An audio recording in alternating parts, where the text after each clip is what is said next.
Make you small again. Thank you, Robot Overlord. In this episode of Fictional Hangover, we talk about Eclipse by Stephenie Meyer.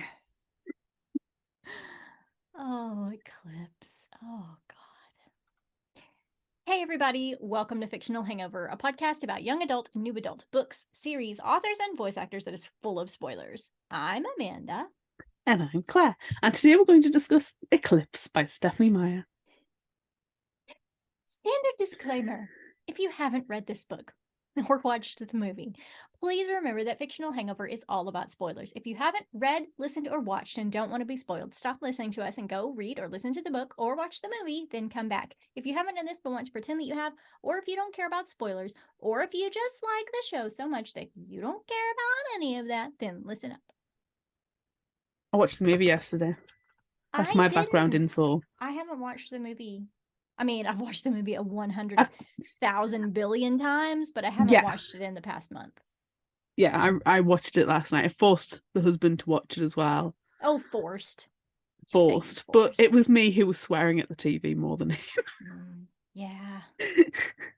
So that's my background information. Do you have better? I mean, I do have some background information from StephenieMeyer.com from her FAQs. Okay.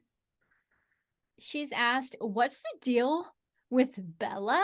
Just like, what's the deal? Oh my God. That's the end. What's the deal with Bella? I'm SoCal. Can you not tell by my tan? Oh my God. Oh, look, a mountain lion. Are you from Arizona? Aren't you supposed to be like 10?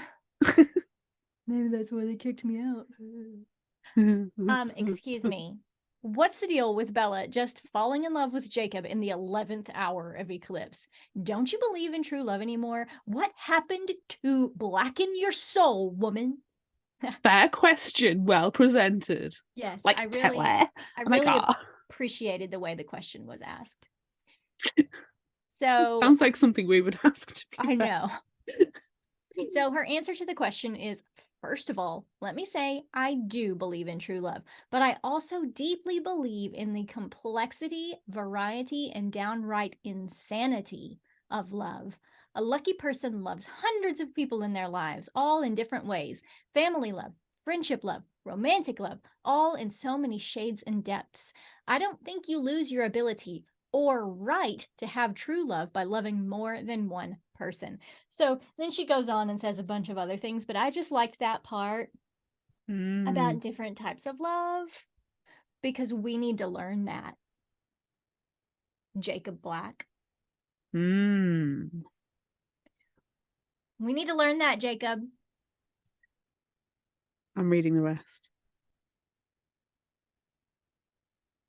Yeah, there's a lot more. I don't care that much about that. No. Kind of waffles on. Speaking of waffles, Waffle House, sponsor us. Yes, please do. Anywho, right after I've read that. So this one is my favorite. That is a valid lifestyle choice. Mm. It is not my favorite. It's my least favorite. When I first read it, I had to put the book down and walk away. Like literally just put it on the floor, walk away. And it took me a long time before I could pick up Breaking Dawn after it was published. It took me being off sick 2 weeks with food poisoning before I could pick it up. I find that very interesting, and I'm curious to see what it is that you dislike so much about it compared to what I like so much about it. I have a feeling it's going to be two completely different things. I think it will be as well.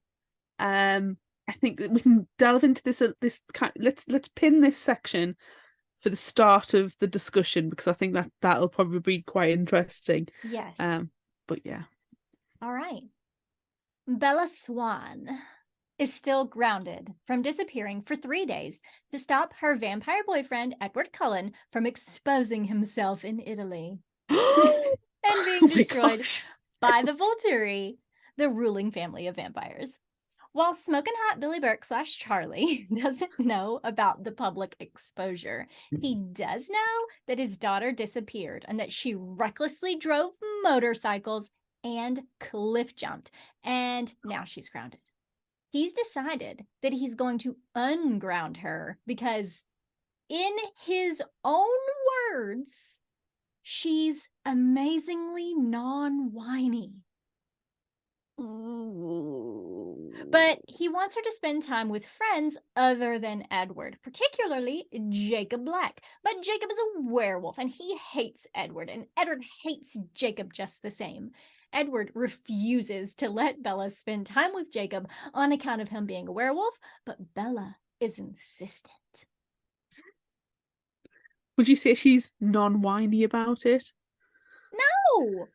What the Smoking Hot Billy Burke / Charlie? She's non-whiny? Have you met your daughter?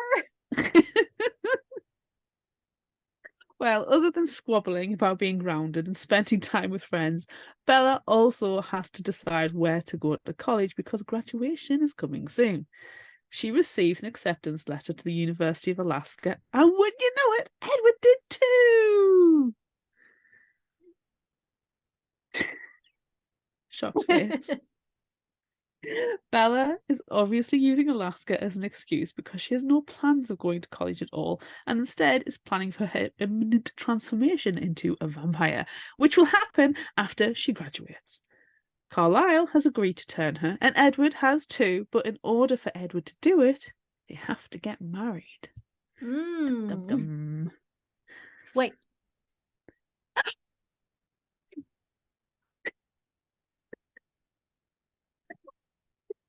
Since Smoking Hot Billy Burke / Charlie has ungrounded Bella, Edward suggests a shopping trip with his sister Alice. Smoking Hot Billy Burke / Charlie doesn't want them going to Seattle because there have been lots of murders there recently. So Edward suggests going to Portland instead, which honestly, in the real world, probs more murders in Portland. That's what I thought. I'm sure I heard somewhere that Portland is like the murder capital of the US or something like that. It's pretty bad. It's not great. Yeah. Anyway. This is a work of fiction, Claire. It's got vampires. It's got werewolves. It's a work of fiction. You're okay. Fine. It only takes 3 hours to get to Seattle. It does. Folks, apparently. After Smoking Hot Billy Burke / Charlie goes to watch sports, Edward reveals that the murders in Seattle are because of a newborn vampire, and then talk changes from that to werewolves. Jacob and several of his friends on the Quileute Reservation have recently become werewolves, and they say it's because of the Cullens coming back to the area.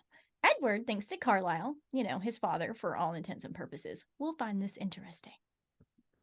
At school the next day, Bella makes plans for her new freedom and offers to help Angela, one of her only friends that will still speak to her after the sitting in a chair for 3 months depression stage, address graduation invitations. While they're all chatting at lunch, Alice has a vision that Edward refuses to tell Bella about and purposefully talks about anything other than that for the rest of the day. He even talks to Mike, which is like basically unheard of. Who wants to talk to Mike Newton? No one wants to talk to Nobody. Mike Newton's parents don't want to talk to Mike Newton. No. After school, Edward reminds Bella that his parents, Carlisle and Esme, bought them plane tickets to visit her mother, Renee, in Florida. And this weekend will be a good weekend to do that since she's newly ungrounded. But she doesn't think that that's going to go over well with Smoking Hot Billy Burke / Charlie. It doesn't. He says that Billy Black is planning to have a get-together at La Push, which doesn't go over well with Edward. God, everybody's just miserable. They decide to go to the Cullen house for a little bit. Then, when Edward drops Bella back off at her house, he goes hunting, while Smoking Hot Billy Burke / Charlie has a sex talk with Bella. Don't worry, Smoking Hot Billy Burke / Charlie. Edward is very traditional. And Bella is still very much a virgin. After this, just the awkwardest situation in the world ever. So bad. Oh. Bella tries to go to La Push to see Jacob, but Edward has dismantled the engine of her truck. He says she can lock her window if she doesn't want him to stare at her all night that night because she's mad. But she's only mad for like 2 seconds. So she flings her window open to the elements and gets a terrible cold. I may have made up some of that. Somehow, the weekend has passed. And It Bella always and feels like that in real life, though, so it's fine. That's the most guess. realistic thing. Yeah, I guess.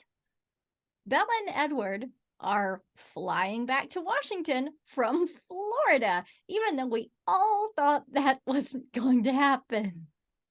Renee tries to convince Bella to go to college in Florida, but she refuses. Then Renee has her own awkward conversation with Bella about magnets and gravity that's really about Edward and Bella.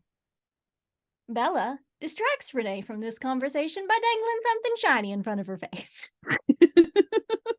Actually, they talk about mystery books, but it's super condescending. And then the weekend is over and they're back and forth. It's a good thing that they're only gone for 3 days because Jacob has been freaking out since they left. Even though he refuses to talk to Bella, he's been calling non-stop. Bella calls him back and he asks if she's going to school the next day. Yeah, gotta graduate. Jacob is at school, waiting on Bella when she gets there, and is a very menacing giant in his tight black t-shirt, leaning against his black motorcycle. Jacob, he actually wanted to see Edward, not Bella, to warn him about the Cullen family coming into Quillette territory. Wait, what? What has happened over this weekend?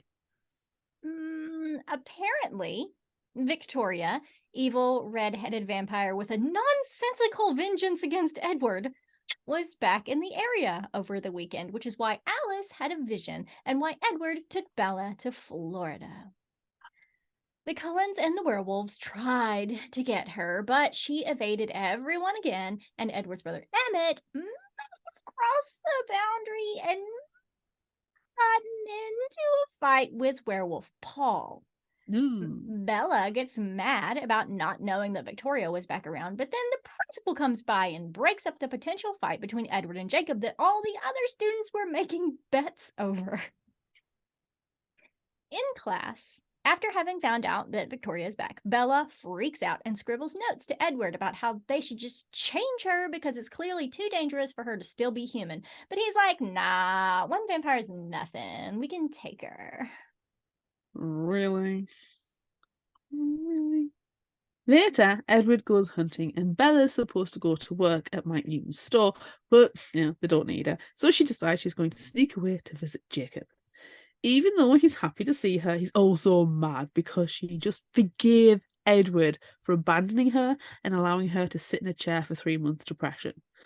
Bella tries to explain that Edward left because he thought her life would be better, which, let's face it kind of was, but he came back, so, whatever. Jacob is sure that if Edward had not come back, he and Bella would be happy together, and he's probably like 97% correct, possibly, maybe. I think it depends who you talk to. She probs wouldn't be being constantly chased and wanted to be murdered by vampires. So there's at least that. The Victoria situation still wouldn't be resolved. But the Victoria werewolves would still could be take out care together. of it. And also, you know what? We can't get into it right now because then we're just going to talk about the things that we don't need to talk about until it's discussion time. And we're going to forget about the summary completely. This We is are. summary time. Yes. Okay. So after this kind of awkward conversation, it gets even more awkward. Yay! Jacob tells Bella about what's been going on in La Push. His friend Quill finally became a werewolf, so that's good. Or, well, it's good for him and most of the others, except for Jacob and the pack leader Sam. They don't really like being werewolves, especially Sam, because of what being a werewolf made him do. Scratch up his girlfriend's face. Yeah, being a werewolf made him do that. Bella thinks immediately that is what Jacob is referring to when Sam wolfed out, mangled Emily's face. But no, he's actually talking about imprinting, which is what it's called when you have werewolf insta-love. Oh, the name. Sam used to date another member of the tribe, Leah Clearwater, but then he saw her cousin Emily and bam, imprint. Bella asks if Jacob has imprinted on anyone with a great big gulp and sweaty palms, but luckily he hasn't.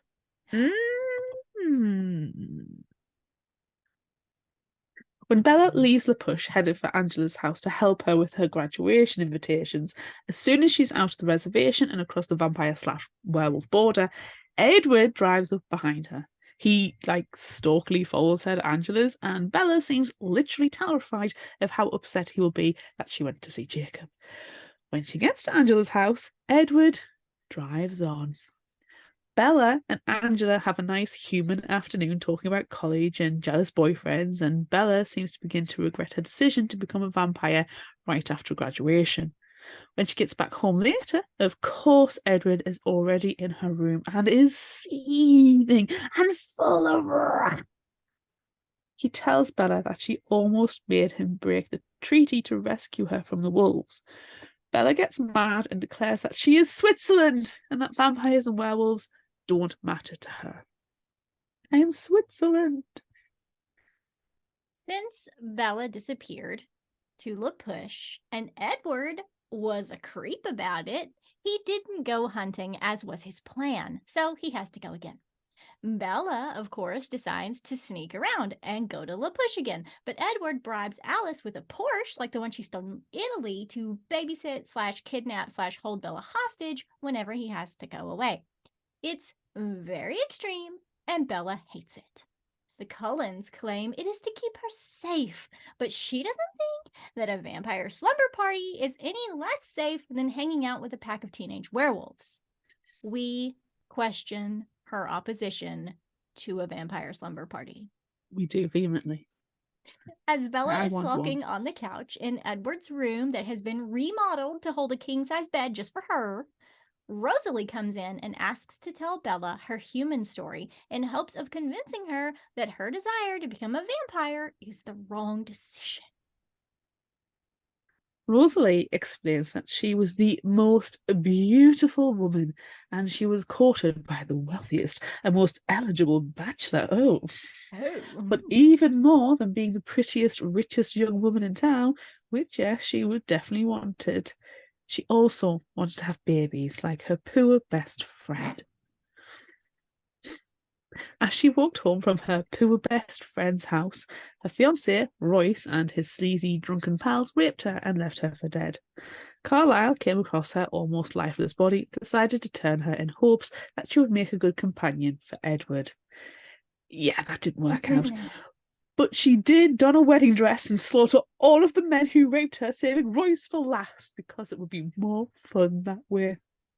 Even though things didn't turn out how she wanted, at least now she has Emmett, though she still wishes that she could have had babies and grown old with someone. She wants that life for Bella, even though that's not at all what Bella wants. Don't we know by now that nobody cares what Bella wants? Not even Bella. Bella doesn't give two shits about what she wants. What does Bella want? Nobody asks how or what, Bella. No. At school the next day, Jacob rides up on his motorcycle and helps Bella flee her captors. The principal Alice sees through the window of the cafeteria and is upset at the thought of losing her bribe Porsche because she let her prisoner escape. But what's she gonna do? She can't go to La Push. Oh well. He just drives around in a Porsche for a while. When they get to the beach at La Push, Jacob tells Bella about Quill imprinting with a 2-year-old. Babysitting to best friend to lover. It's creepy. Perfect. Creepy. It's perfectly creepy. After this, talk changes to the possibility of Jacob imprinting and how that's not going to happen because of his obsession with Bella. But she's not interested in that, because she's going to be a vampire in just a few weeks. This crushes Jacob, and he tells her that he would rather her be dead than be a vampire. Bella leaves in a huff, riding her motorcycle to the Cullen house. When Bella arrives, she finds that no vampires are mad about her departure, so that's good. She and Edward curl up in the king-size bed and start to make out. Bella thinks that Edward is going to give up being a virgin, but no. Sex is too dangerous, or, as everyone insists. He could just let her be on top and they could enjoy each other in ways without intercourse, but no! We are strictly avoiding all sexual health lessons again. Abstinence is the only way!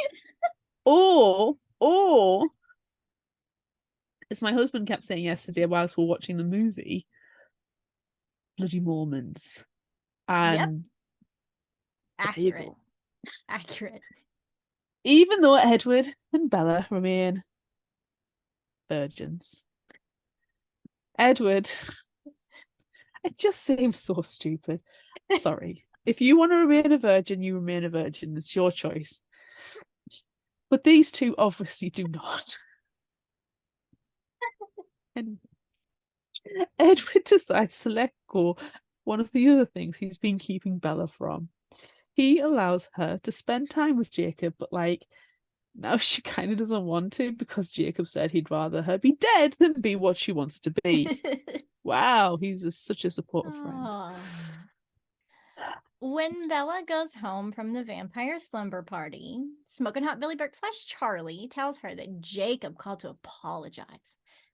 She doesn't care. Bella goes to her room and discovers that someone has been in there and that some things are missing, but she just assumed that Alice must have tidied up when she came to get her slumber party stuff. Luckily, Edward gets there soon and realizes that an unknown vampire stranger has been in her room. After talking with Alice, they don't think it's Victoria, so Edward assumes it's someone from the Volturi. He decides to call a meeting. The rest of the Cullens also decide that it must be the Volturi because a stranger probably wouldn't have left Smoking Hot Billy Burke / Charlie alive. Bella thinks they're after her because she's still human, but Edward thinks they're after his whole family. Later, Jacob calls again, and Bella agrees to speak to him. She grudgingly accepts his apologies, and then Edward asks to talk to him about the intruder. They decide to loosen the treaty lines a little bit so they can both search, and then Jacob agrees to come over to catch the scent. Jacob suggests that Bella and Smoking Hot Billy Burke / Charlie would be safer if they spent all their extra time at the push, surrounded by wolves, when Edward's not around. When Jacob arrives at Bella's, Edward leaves. An easy truce is set, and and Bella and Jacob talk about her becoming a vampire again. As one does, Jacob squeezes a knife when he thinks about the transformation. Obviously, but he heals before Bella's eyes. When Edward gets back, Jacob asks Edward to let Bella come to a werewolf bonfire, and then he leaves. When Edward got back, he brought with him an acceptance letter to Dartmouth, which has to have resulted from a bribe, so she refuses to go to school there and insists on keeping up with the ruse of going to the University of Alaska. Edward wants Bella to consider spending more time as a human, but then they go to her bedroom where she realizes stuff that she thought was misplaced the other day has completely gone missing. They agree that the vampire who came snooping took her items to track her scent. They also discuss the newborn vampire situation in Seattle and how it's getting exponentially worse because it seems like it's an army of newborns, not just one, and that maybe the Volturi will come investigate. If they come to Seattle, what's stopping them from coming to Forks? It's only 3 hours away. 3 hours away. Oh no, I pressed the button. I've lost my place. No. I would just really like to imagine Jane and Felix like on the ferry.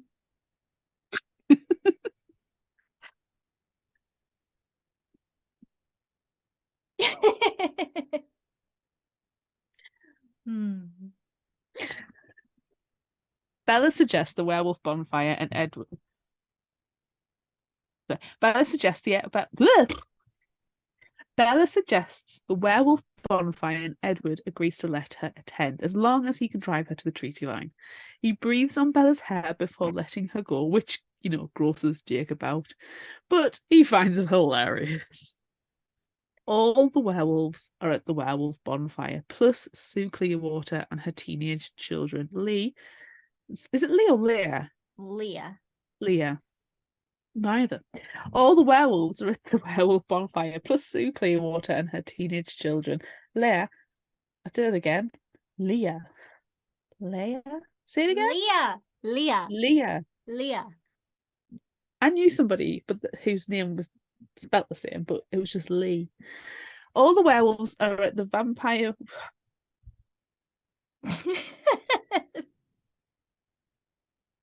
All the werewolves are at the werewolf bonfire, plus Sue Clearwater and her teenage children.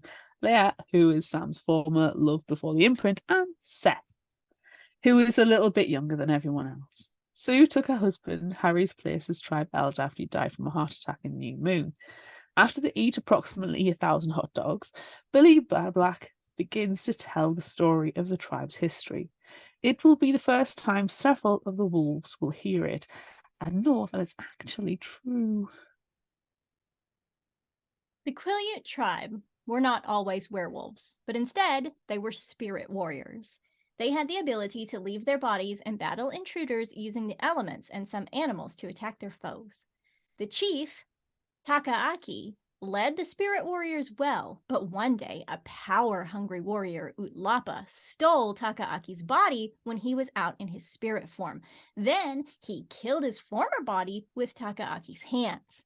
Utlapa, as Takaaki, then began to lead the tribe and forbade them from using their spirit forms ever again. Takaaki, now a bodiless spirit, asked a wolf to share his body with him. As the wolf, Takaaki visited his tribe, and when Utlapa killed one of the best warriors, Takaaki wolf transformed into Takaaki human spirit form and killed Utlapa. From then on, all of Takaaki's children would also have the ability to become wolves, leading to the current werewolves sitting around the bonfire right now eating too many hot dogs. With not enough buns. After this story, another tribal elder, Old Quill, tells the story of the third wife versus the Cold Ones. Some time has passed and Takaaki is an old man. He's stopped transforming into a wolf and is aged with his imprinted wife. Their sons are the werewolf guardians of the tribe and things are going well. Then people start disappearing. The werewolves investigate and discover a Cold One, aka a vampire, killing people. The werewolves learn to fight the vampires by tearing them to pieces and burning the remains. One day, a vampire lady comes to the village and kills, pretty much everyone, including the werewolves. Takaaki's wife, aka the third wife, sees her sons die, and Takaaki transforms one final time to attack the vampire. The third wife sees as her husband is about to die too, so she stabs herself in the heart to distract the vampire. Takaaki plus their young sons, who just transformed, kill the vampire. Takaaki never returns to human form after that. Bella is enthralled with the human sacrifice part of the story. Sometime later, the Cullens come to town, and Carlisle promises the tribal elder, Ephraim Black, that his vampire family will not bite any humans, so they create the treaty that still exists. I really love all of these history stories. It's the best thing about the book. That's why I skipped ahead. I know, that's why I love it so much. A little while after the werewolf bonfire, Alice plans to throw a graduation party, even though there's lots of terrible things potentially happening, like the newborn vampire army decimating Seattle and the Volturi swinging by for a visit. Bella is shocked to realize that graduation is only 1 week away and begins to doubt her desire to be transformed immediately afterward. Of course, Edward is super excited that Bella's getting scared, but he doesn't want to turn her just because she's afraid of the newborns and the Volturi. Bella kind of thinks that Edward doesn't want to change her because she won't be soft and squishy anymore, but he doesn't care about that. Then talk changes to them getting married, which Bella is still against because she doesn't want to be one of those girls who gets knocked up and married right after high school. In Edward's time, that's what people did, and he appreciates the tradition and tells Bella again that if she wants him to change her, not Carlisle or Alice, she has to marry him. Ugh. Later that night, they learn that the newborn army is getting wildly out of control. Now? So Edward decides that they need to talk newborn army strategy with Jasper. He tells Bella the story of him being turned into a vampire during the Civil War. A vampire called Benito decided to create an army of newborns to take over more territory so he could feed whenever he wanted. The newborns are super strong in their first year, but they're not very talented, so he used them to take out other vampire clans and didn't care whether they lived or died. Soon, other vampires started doing the same thing, so there was a vampire wars all over the place, so the Volturi stepped in. One day, a vampire named Maria decided she wanted to take over land once conquered by Benito, so she created her own army. She and her two friends saw a young human Confederate soldier, Jasper, and turned him. Then they realised he had emotional manipulation control and used him to train newborn vampire recruits. After a long time doing this, Jasper started to hate himself, so he left Maria and found Alice, and then they found the rest of the Cullens. Oh. Now, Jasper thinks they need to take out the newborn army in Seattle before the Volturi step in, but Edward thinks the Volturi might be responsible. The rest of the family don't really think that's true. They decide that if they're going to try to fight an army, they're going to need assistance, so they call up their vampire friends in Alaska to see if they will help. Nah. One of them was in love with Laurent and is mad about the werewolves killing him because he was going to kill Bella, so the entire Denali clan declines Carlisle's request for help. Should we ask for help? Should we ask for help defeating the vampires? Who should it be? Edward needs to go hunting, so he takes Bella to La Push. In retaliation, probably for the hair breathing from the last drop-off, Jacob starts thinking saucy things about Bella because he knows Edward is going to be listening in on his thoughts. Jacob and Bella go to his house because he's super exhausted.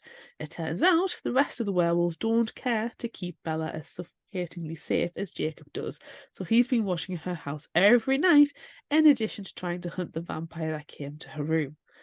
Bella invites Jacob to the graduation party, even though he's a werewolf and it's at a vampire's house, so he's not super interested in going. Then he takes a nap. Naps. While Jacob is resting, Bella decides that she's going to marry Edward, and then Jacob wakes up and declares his love for her. Yeah, it's awkward and it's painful because he kisses her and she punches him in the face, breaking her hand. That's my favorite scene from the movie. It's my favorite scene. It's the most emotion I've seen out of Kristen Stewart. It's poorly acted, for sure. Terrible. 1,000 times. A change in the facial expression. Yes, a little bit of a change. Jacob takes Bella home, where Smoking Hot Billy Buck / Charlie is pretty unperturbed by Jacob forcing himself on his daughter, but then Edward arrives and threatens to break Jacob's jaw if he ever kisses Bella again. Jacob is determined that Bella loves him too and asks what will happen if Bella wants him to kiss her. If that's the case, Edward won't object, but he won't just let Bella go easily.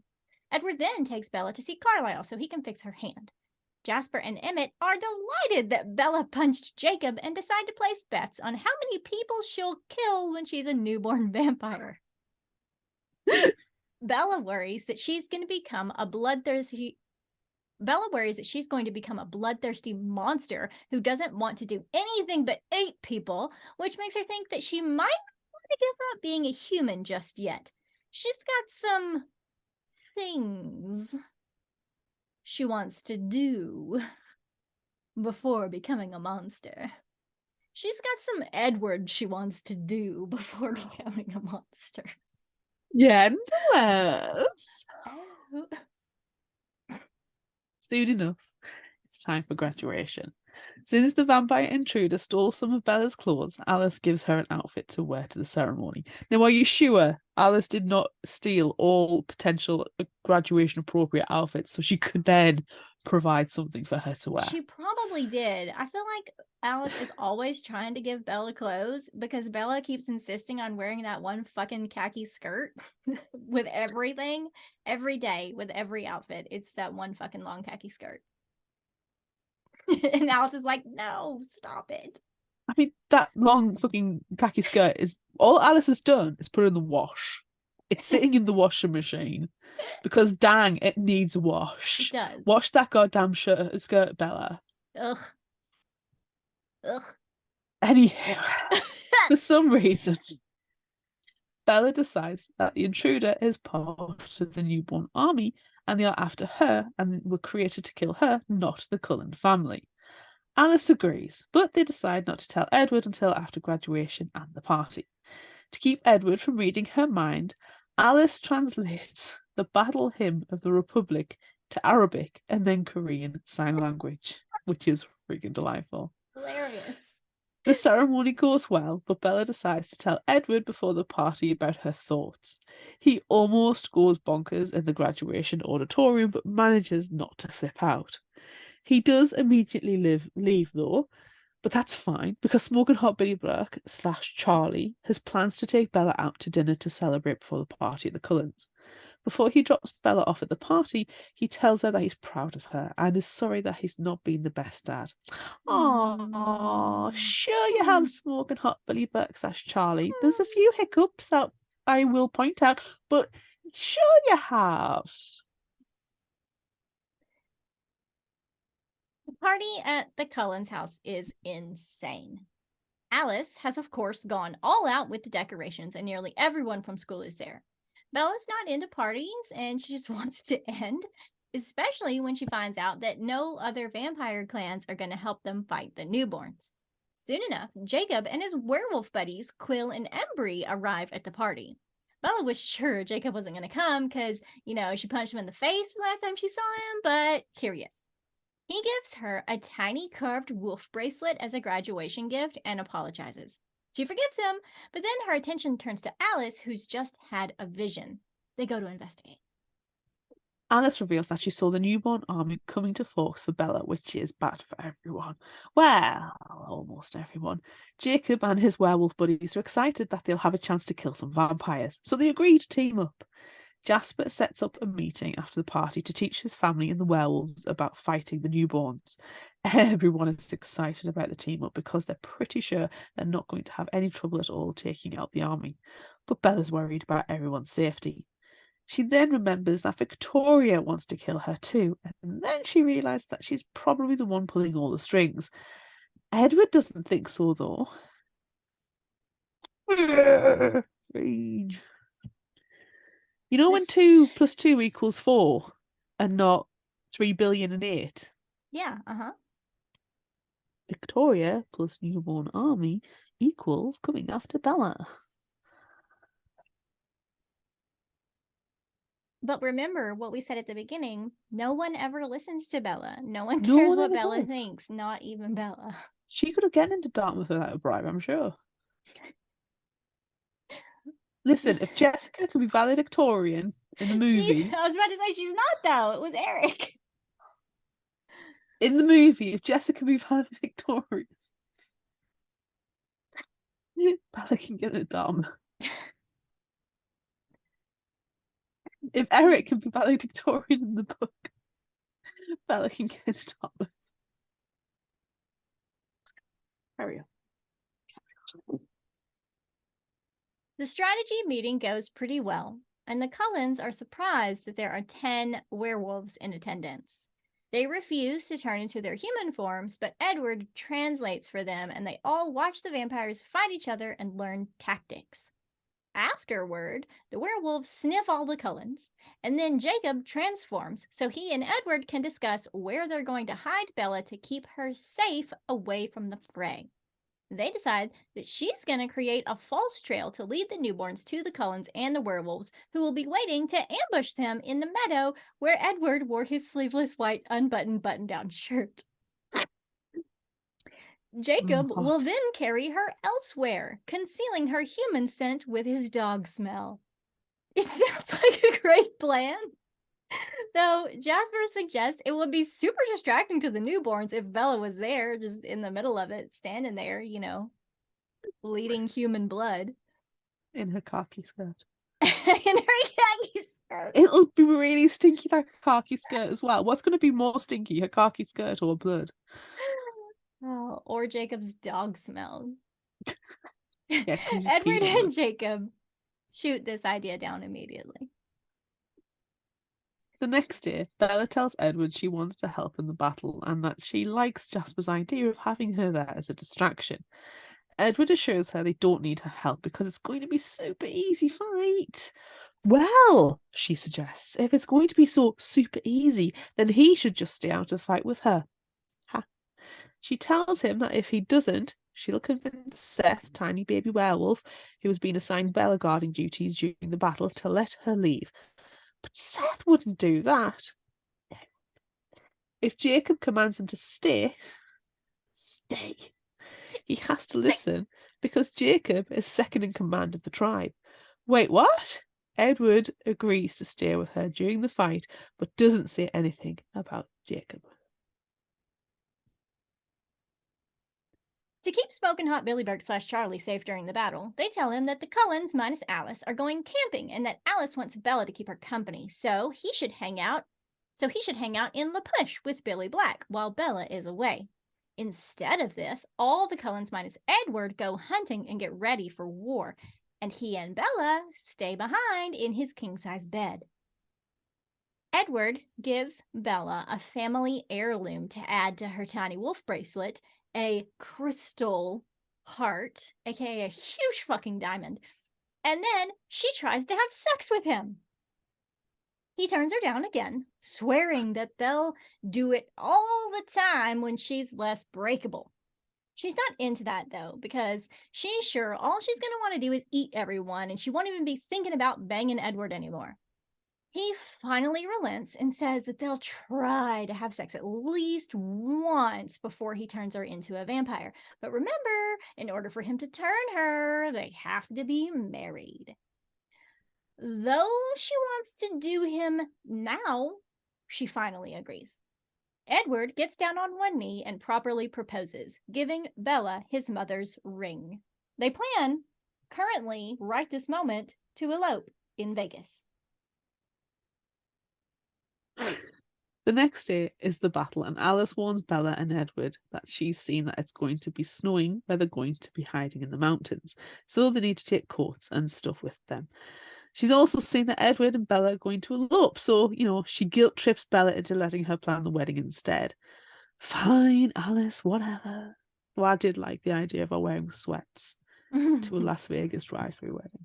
Yeah, that would have been great.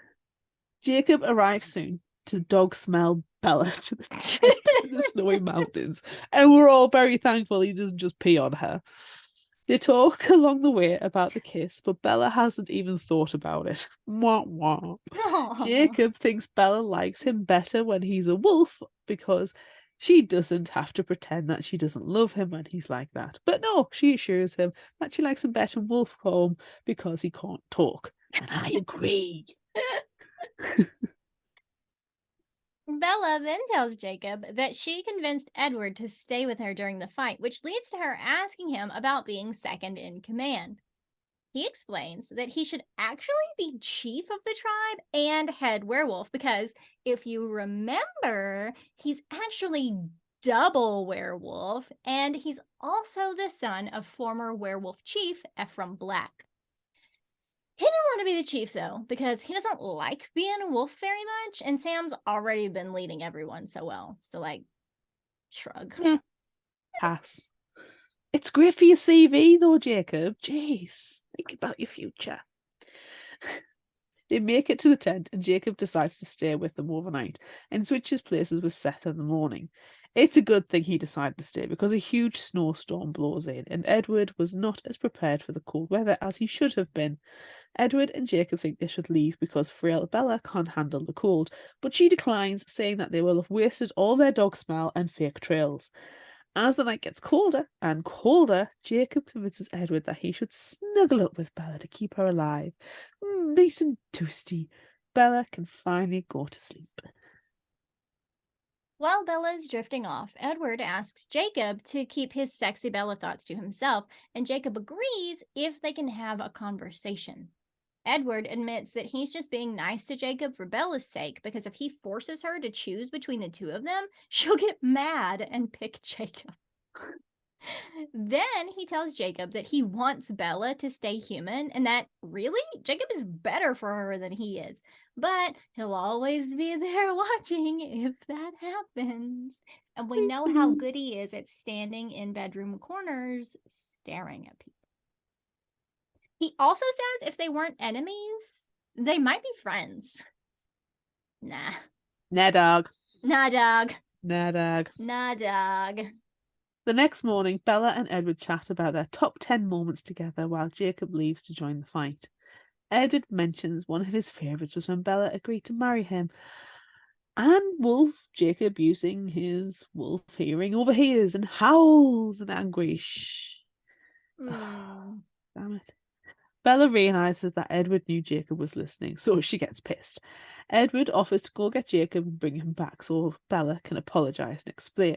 She tells him that soon enough she'll be out of his life as a vampire and they'll leave town and never come back. Jacob instead says he plans to die in battle so she won't have to worry about him anymore unless she asks him to kiss her. She agrees. And though it's awkward at first, this kiss soon deepens and Bella realises that she loves Jacob too. Edward comes back as Jacob happily trots away and is replaced by Seth, and Bella confesses that she loves Jacob, but that she loves Edward more. He knows this already and is perfectly fine with it.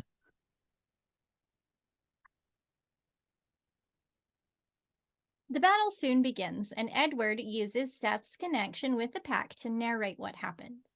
Everything goes super well, until it doesn't, of course. Victoria shows up and has Riley, a newborn vampire, with her. Smugly terrified, Bella realizes she was right. Victoria was behind everything all along and created an army just to kill her. That's got to be a compliment, really. Being smugly terrified? No, having an army created just to murder you. Oh, yeah, okay. That's massively. I was like, oh, thanks, Victoria. Oh my god, am I that much of a threat? Oh my god! Really want me to die that much? Oh my god, that's so special. I just don't know what to do with all of these newborns. Oh my god. Where will I put them? Are they all gonna wear my khaki skirt? Oh, I'm gonna have to re-gift some of them though, because I'm gonna be able to look after them all. Goodness. Edward begins fighting Victoria while Seth takes on Riley and Bella watches, petrified with horror. The fight seems to be going in Edward and Seth's favor, but then Riley punches Seth and he flies away, whimpering in pain. Bella, thinking that Seth's gonna die, and then Edward is gonna die, and then she's gonna die, decides to third wife herself with a rock. She's just about to cut her arm open and gasps,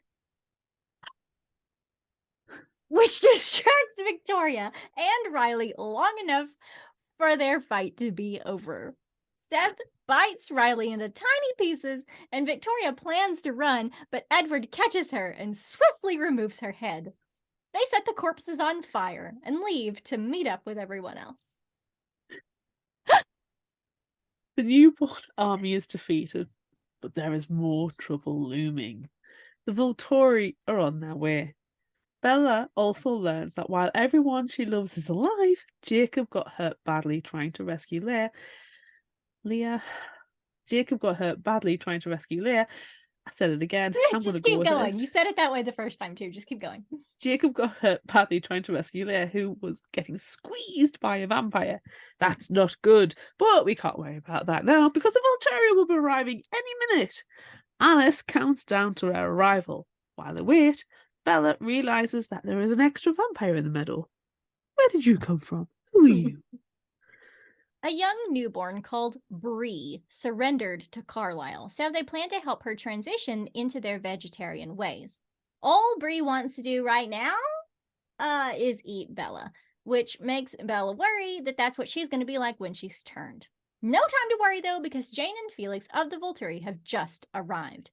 They don't know about the werewolves and are super impressed that the Cullens killed an entire army plus Victoria all by themselves.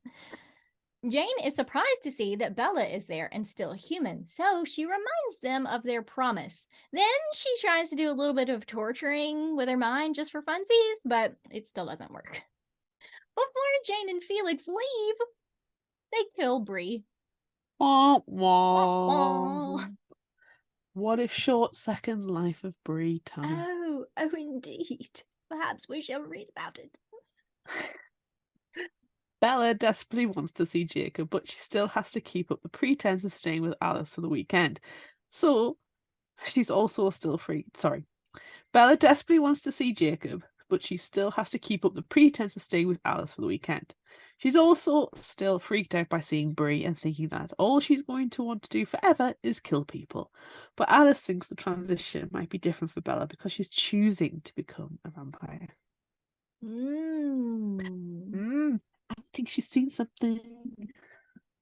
When the fake camping trip is over and Bella gets to go home, Smoking Hot Billy Burke / Charlie tells her that the weekend in La Push was weird and there were wolves howling all over the place.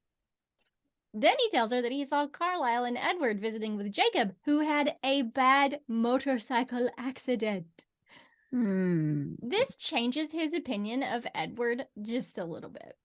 Smoking Hot Billy Burke / Charlie, clever as he is, tells Bella that he feels like a change is coming and asks her to tell him before she decides to run away with Edward. She promises that she will. Finally, Bella gets to visit with Jacob. He's in horrible pain and hopped up on morphine because Carlisle had to break all the bones on one half of his body to set them all correctly because they kept healing too quickly. Jacob is miffed about Edward not being mad about the kiss they shared, but he finally agrees to let her go, even though they both know that if Edward wasn't around, they would be soulmates. Alas, that is not to be. Bella tells Jacob that she and Edward are getting married soon and that he's going to change her afterwards. He vows to wait for her forever, maybe even after she's a vampire. Ooh.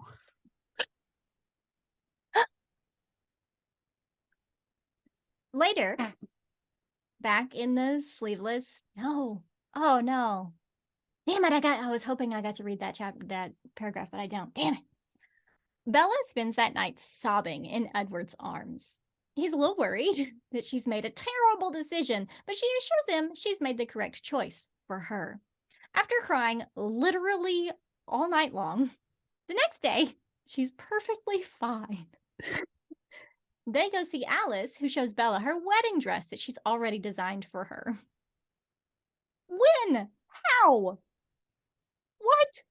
It's Alice. Don't question Alice. Even though she already knew it would happen, Alice is super excited when Bella asks her to be her maid of honor. Read the next paragraph. I know you want to. Do it. Later, back in the sleeveless white unbuttoned button-down shirt meadow, Edward and Bella set a date for their elaborate Alice-planned wedding, August 13th, 1 month before her 19th birthday. They start making out, and then, surprising everyone, Edward suggests that they have sex, and surprising everyone even more, Bella turns him down. She puts on her engagement ring, and they decide to go tell Smoking Hot Billy Burke / Charlie that they're gonna get married. The final bit of the book is from Jacob's point of view. He's distraught about Bella becoming a vampire, and since all the werewolves' brains are connected, all the rest of the wolves are upset too. Leah also, the sperm lover, tells Jacob just get over it and suggests that they might get lucky and Bella might not survive the transition. Yay. Billy gives Jacob his invitation to the wedding and he runs away, transforms into a wolf, and disappears into the woods. Oh.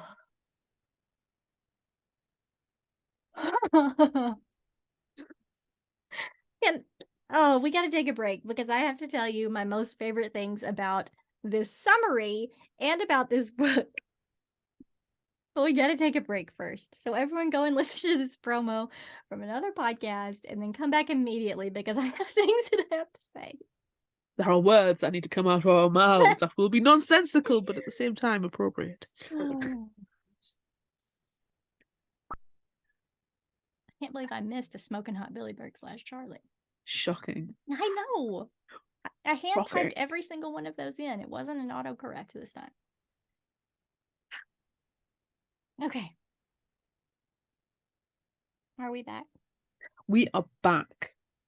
Okay. So this was your favourite book, This is and my this favorite was book. my least favourite. Yes. But let's start with you. Okay.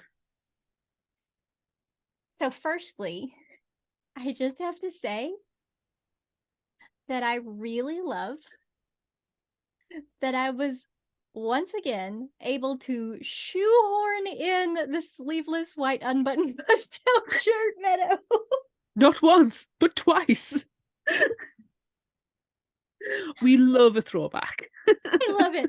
I'm just so glad that I was able to fit it in because the sleeveless white unbuttoned button-down shirt is my favorite thing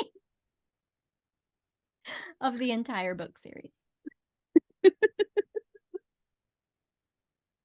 So anyway, to the actual book.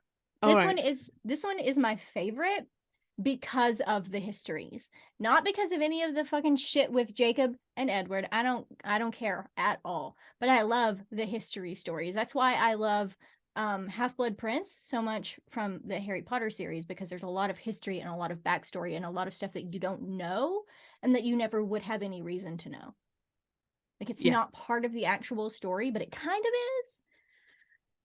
So that's why I love it so much. Yeah, it's my favourite parts too. The Rosalie, Jasper's, the Quileute stories. Yeah, I adored those. That's what I want more of. Yes. Yes. Yeah. But like, I guess something else that I appreciate from the books that's different from the movie is that Jacob, while we're very annoyed at how, you know, he forces himself on Bella, I appreciate at the end, you know, he doesn't like start sulking and crying when she says that she's going to get married. And he's just like, okay. I'm sorry, but turning into a wolf and disappearing into the wilderness for a while is not sulking. Are you telling me that is not sulking? I mean, that is the ultimate sulk. No, I mean when they're together and she tells him right there. Yes, he runs off and is a baby about it. But right there, like in the movie, he's like, oh my God. But he's just like, okay. Every time in the movie, Jacob spoke and I just kept saying, oh, fuck off, man. Literally every single time Jacob spoke in the movie, I just was telling him to fuck off because it was driving me insane. Yeah. So the reason I hated the book, this is my least favorite. I didn't hate it because I love I love Rosalie's story. Yeah. Well, I love the last half. The right. rip-roaring rampage of revenge. Yes. And I love Jasper's story, but that's because I adore Jasper. You know, you get a bit of the drawl. So. The reason I find Eclipse so difficult is the uber gaslighting. Oh God, I know. It's just so bad. It's right. I don't. You'll. The last time I made notes, this excessive quote unquote was when we read Ever After. Is it Ever After After Ever? Just after. Just after that Yeah. that shit book. That was terrible. That terrible book where I was literally walking around Newcastle city centre, going from university to the metro, and had to stop and just rant on a notepad. I took pictures I and posted it on remember the that. Patreon. I remember that.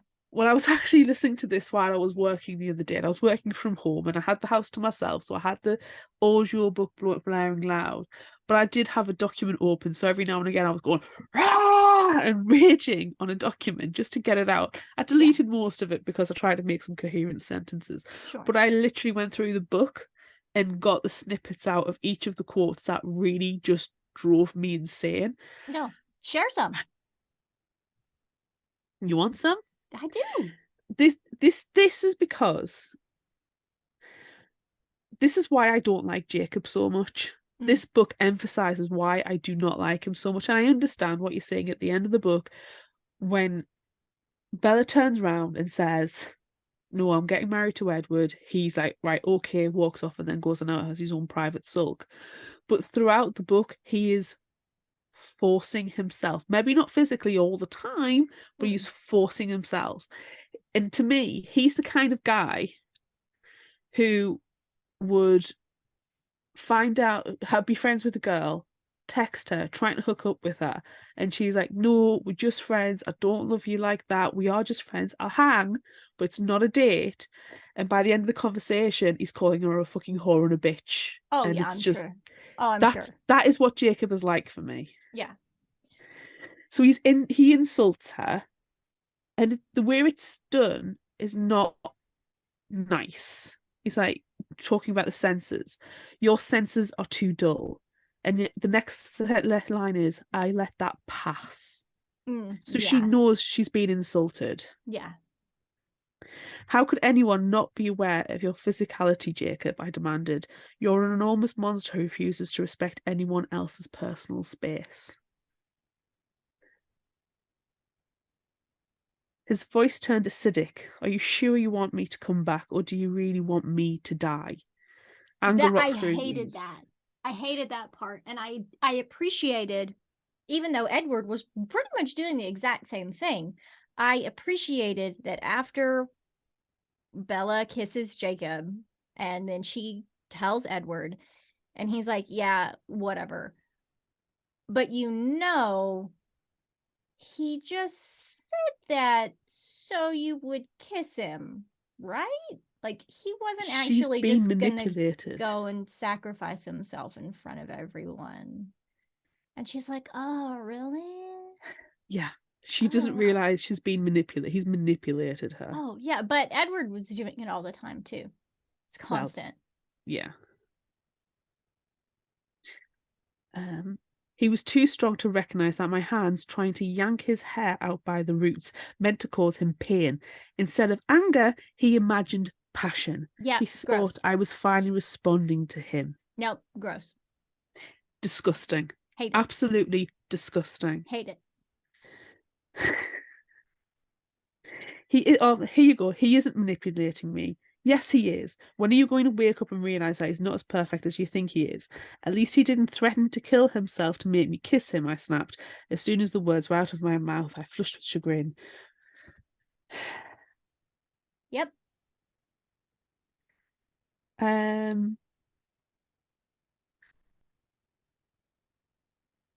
Edward is the only person I've ever kissed, besides me, but I don't count that as a kiss, Jacob. I think it more of an assault. Yeah, that's not okay. It's not okay. Stop it. And added to that, I lose a bit of I lose some respect for Smoking Hot Billy Burke / Charlie. Yeah, I did hate that he was like, "Oh, you I've got tried the to kiss pulled as her, well. huh? So the section is, "Hey Charlie," Jacob answered casually, pausing. I stalked on into the kitchen. "What's wrong with her?" Charlie wondered.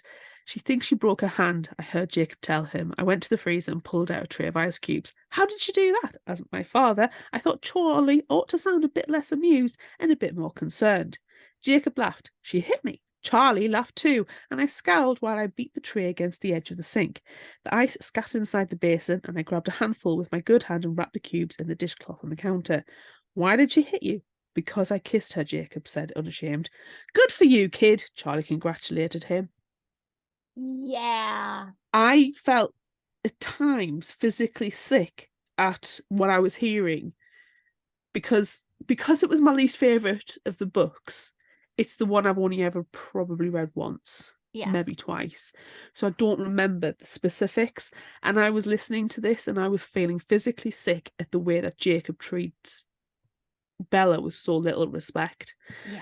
And then Charlie jumping in and showing no respect for his daughter and no sense of protection. He is the sheriff. And you cannot tell me in his entire life and professional life as well, he's never come across a situation where there's been a sexual assault. And that makes me, I know this is fiction, but considering what the world is right now, that makes me concerned and thinking, is he laughing and brushing off the people who are coming forward? Does this mean that if somebody was to be hurt in Forks, they wouldn't go to the police?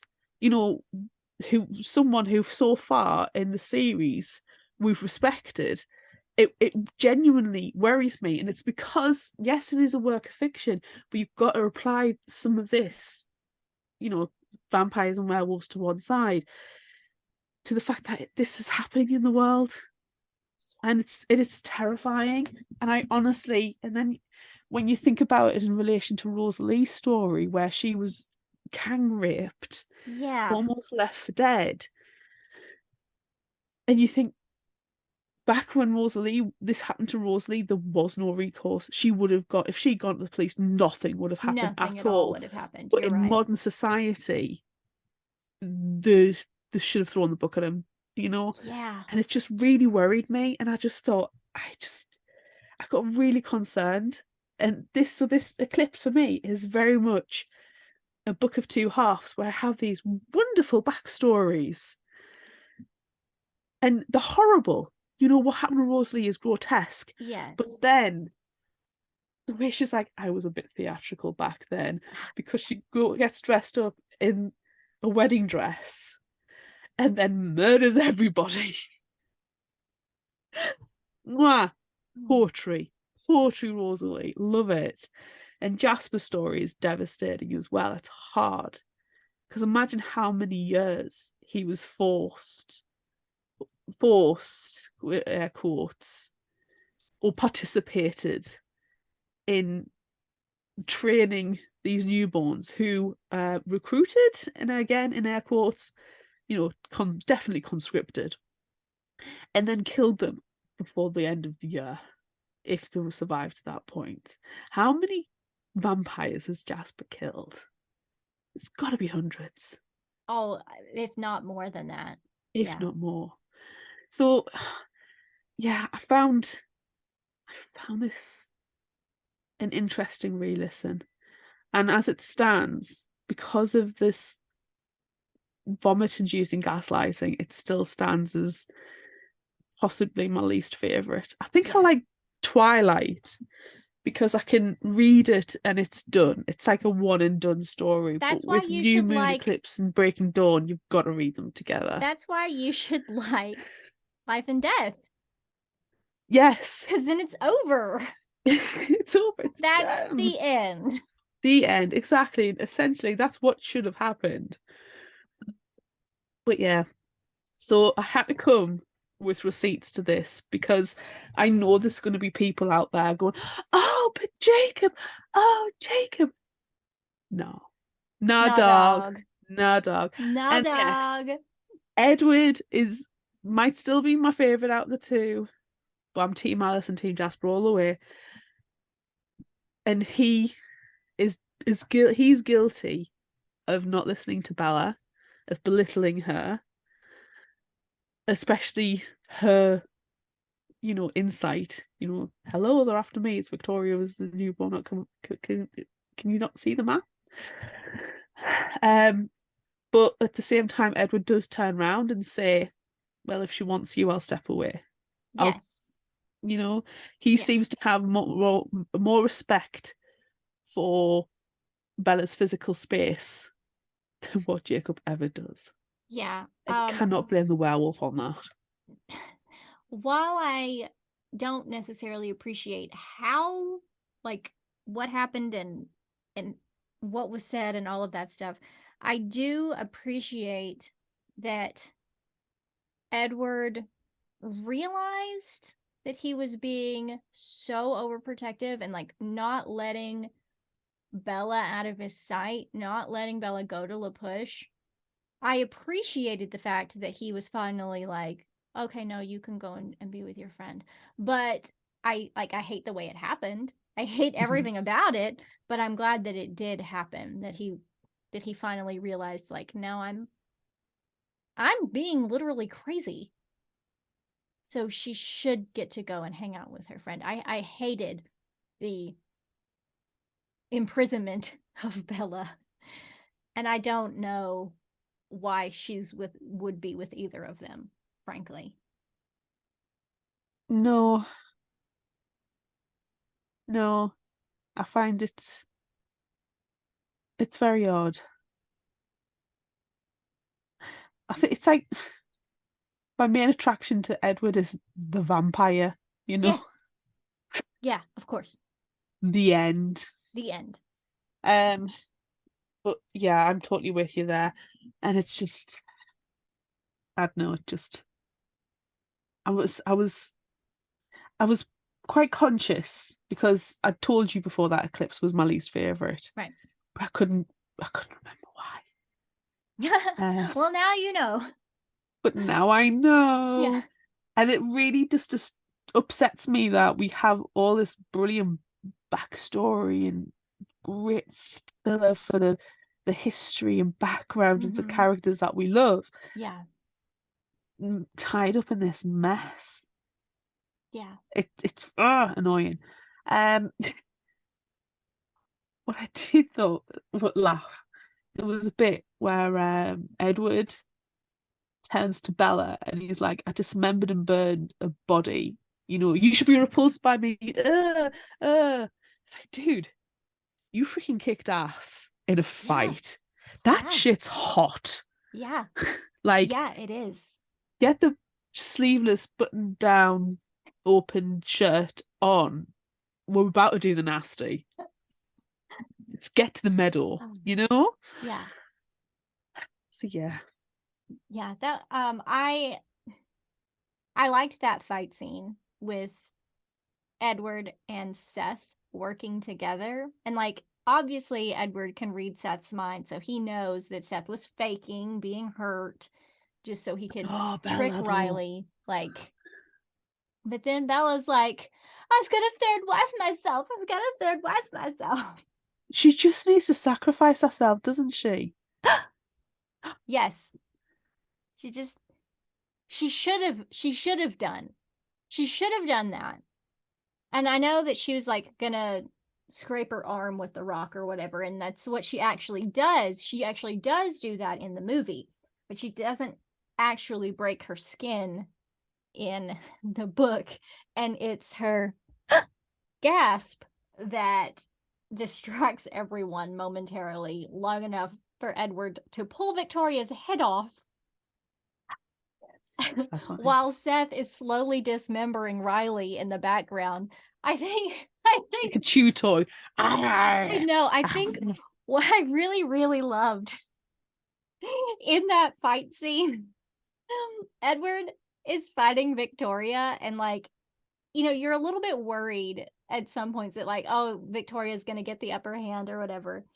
And then all of a sudden, an arm comes flying over from the side and it hits her in the face or whatever, wherever it does, but it's Riley's arm just flying through the air. Oh, it's so good. You're gonna And need that later, mate. but I Mm. also enjoyed the fact that in this scene and in the Quileute stories, when the vampires get dismembered, their body parts are like, oh, I gotta get back together, and like their arms are crawling their way, back to their Yes. bodies. I really enjoy that part. But When I was I like that Seth dismembers Riley in the background and the just scene in the movie shards for are that's coming really off. good as well, isn't it? Yeah. Like, and what I thought was really cool, well, you don't really realize, they're describing the vampires as being as hard as marble and Mm-hmm. cold and stuff. It's when the arm is pulled off and Seth does pull it off, and you see the jagged mess, and it does just look like the crystal underneath. Mm-hmm. And I quite like that. I thought, oh, it's quite an interesting way to do the anatomy, but at the same time, it's a bit odd. Um, whatever. Yeah. I did really enjoy that scene.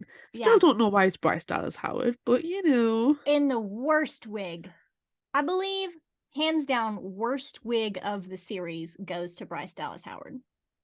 you think? Oh, I'm still booking for That's my Rosalie's in stomach. That was really Twilight. loud.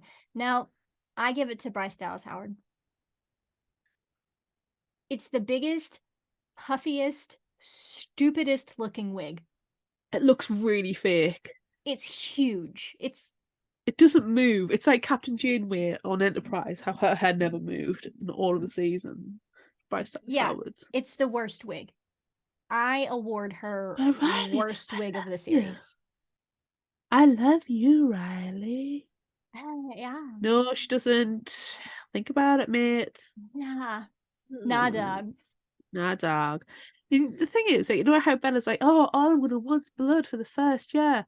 I'm sorry, but do you know what a vampire stereotype is? It's blood, it's fucking. Yeah.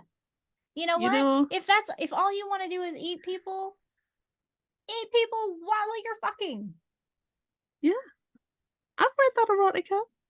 It's fine. Oh, okay. I wanted to say something about the fight, and then we started talking about the worst wigs ever, the worst wig ever award.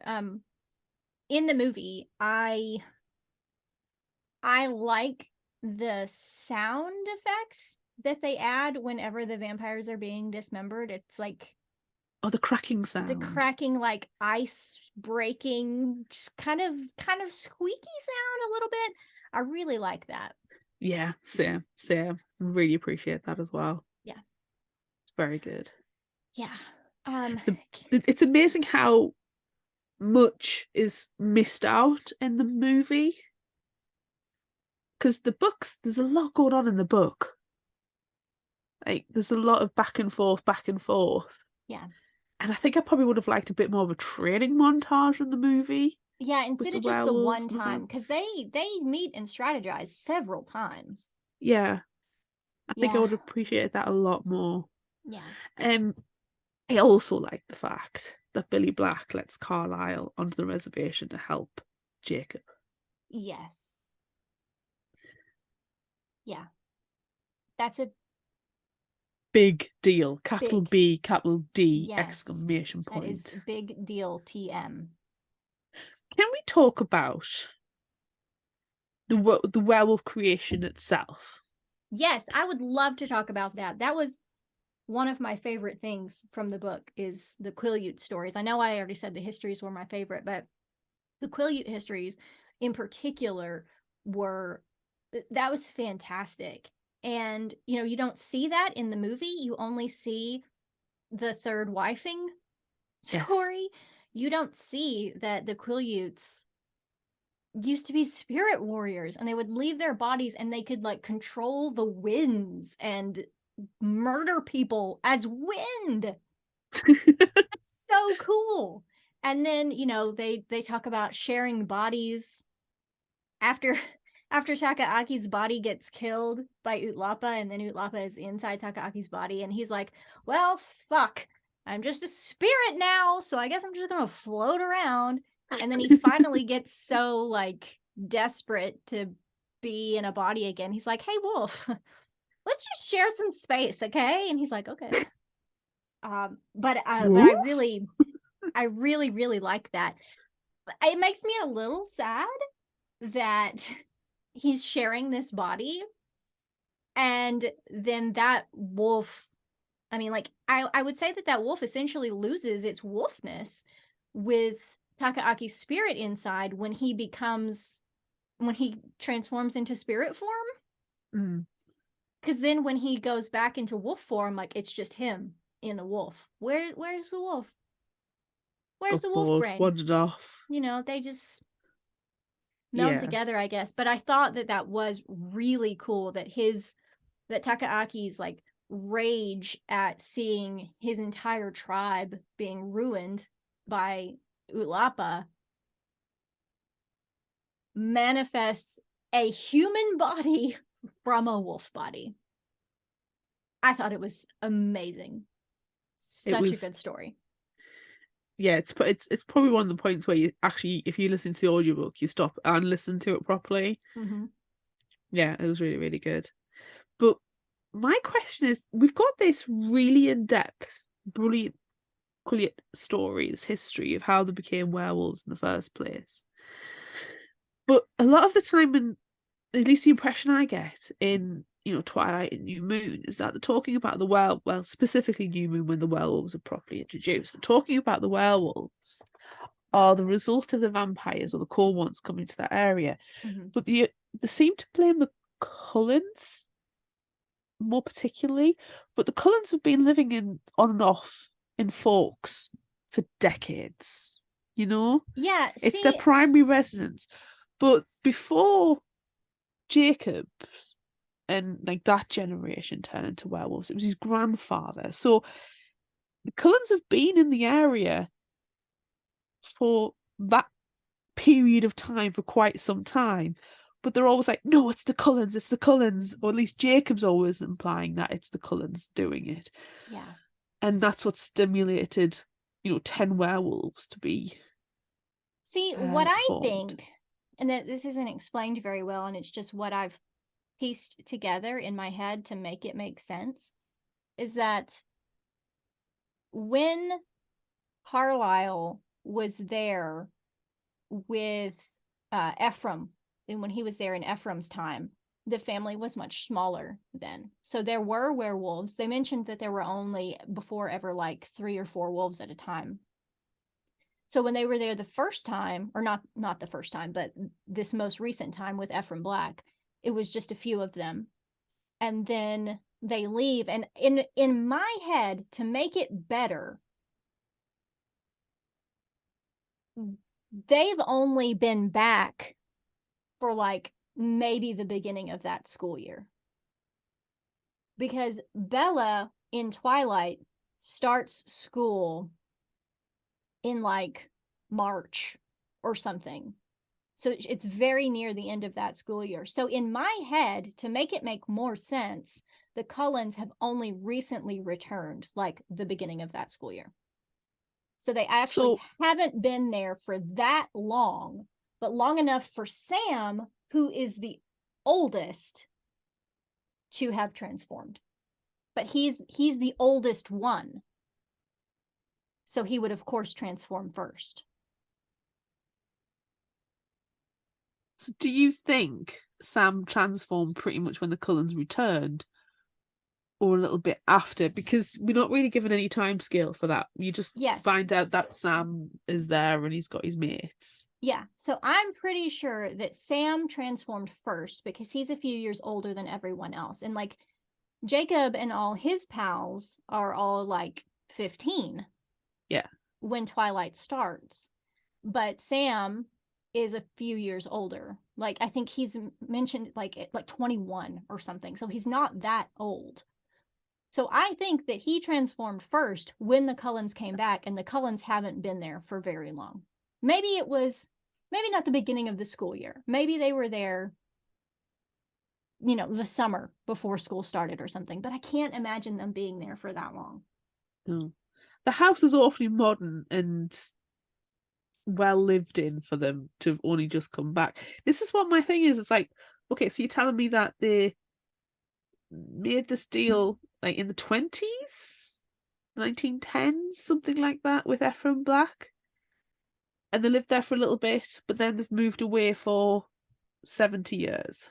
Yeah, I think so, because they have to move away after a little bit of time every time, because like they say in this one, like they say in New Moon, when they're abandoning Vela, like Carlisle does not look 30, but he's telling everyone that he's 30. So they have to leave, and they leave for a couple of generations and then they come back.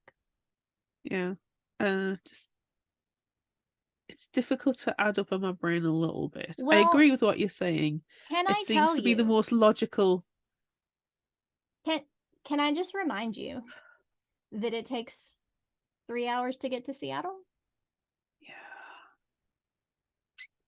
Alice said she was going to drive them in her Porsche to LA in one night. Time Well, doesn't this make is sense. Alice driving, though. It doesn't matter. There is no actual thought into time and No. how long it takes to do things in this series. No, it's. I don't know. I don't. Am I too finicky?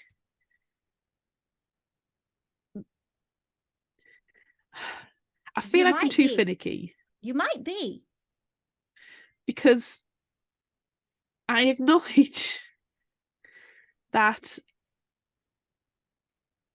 I'm looking up how long it takes to get from Seattle to Los Angeles.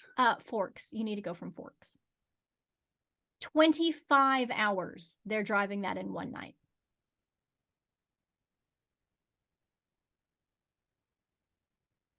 Well, if you go from it to Seattle, it's only 18.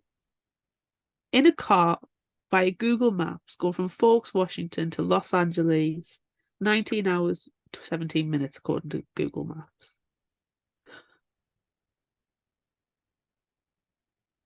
Not possible to do. There's another one that takes you 21 hours and 50 minutes.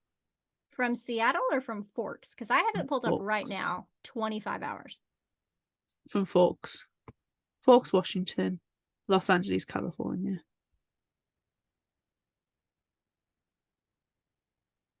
Can't make my map come back up. I have. It doesn't matter. It doesn't, regardless, it's ridiculous. It's impossible. It's physically impossible.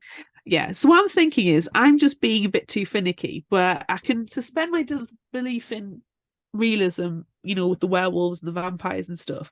But if you're going to add in time frames for places, if you're going to try and build it in a real world, then you need to have some consideration for that real world. You do. And if you need to kind of like, even if it's just a subtle throwaway comment, it needs to be realistic. You can't say that Seattle's like 3 hours away when it's not. It's a day away plus a No. ferry ride. And You I can't hate say it.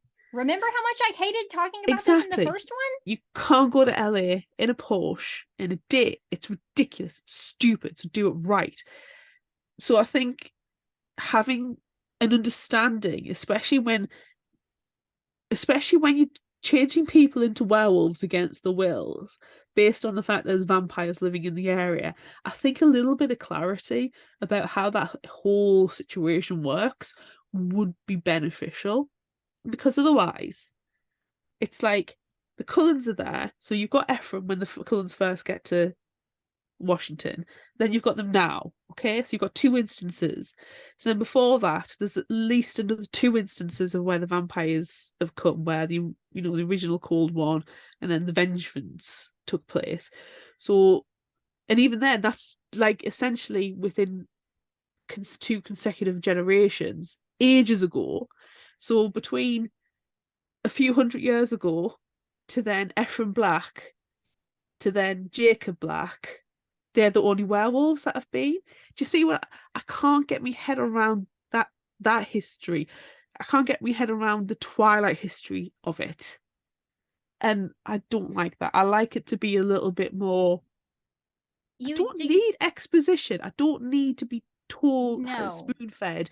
But I like the history. I like things to be understandable. There definitely has to be some suspension of disbelief. Oh, well, yeah, and I do. But I also want to understand how this is all going on. Like, I would like to have had some kind of throwaway comment from the Cullens to understand how long they've been there now. Yeah. You know, or we haven't been in the area since 1921.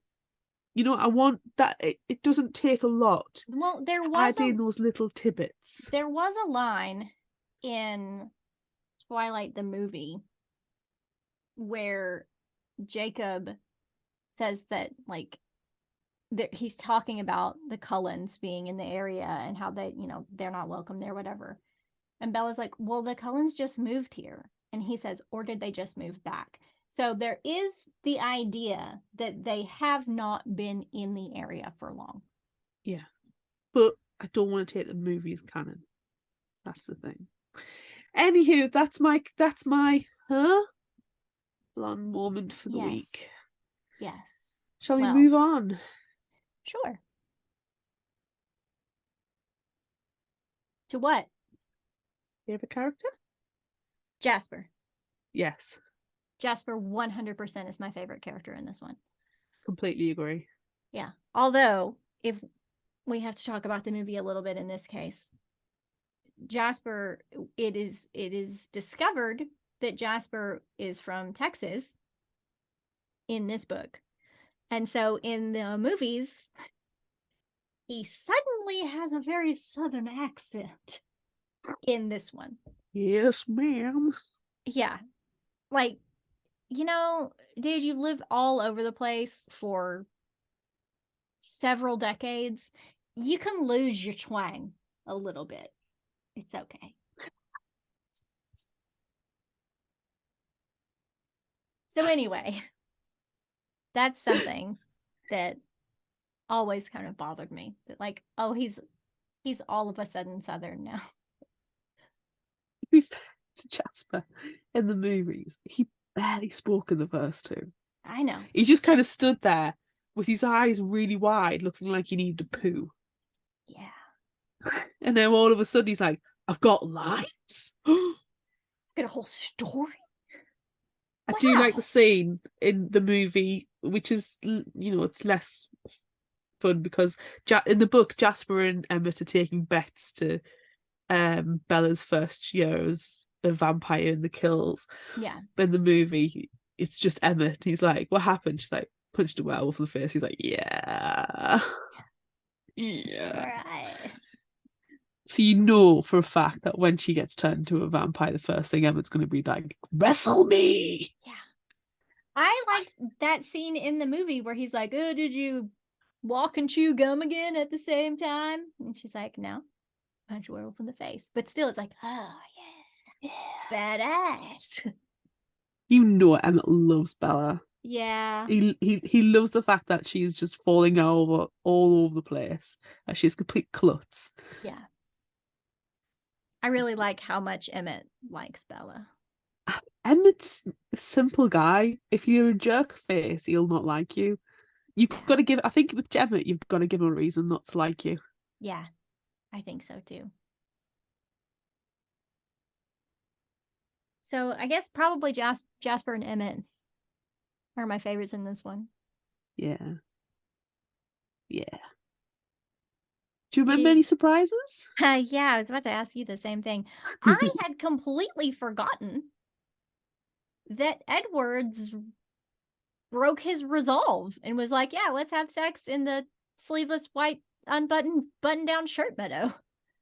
I completely forgotten about that. And then Bella's like, no, I keep my virtue.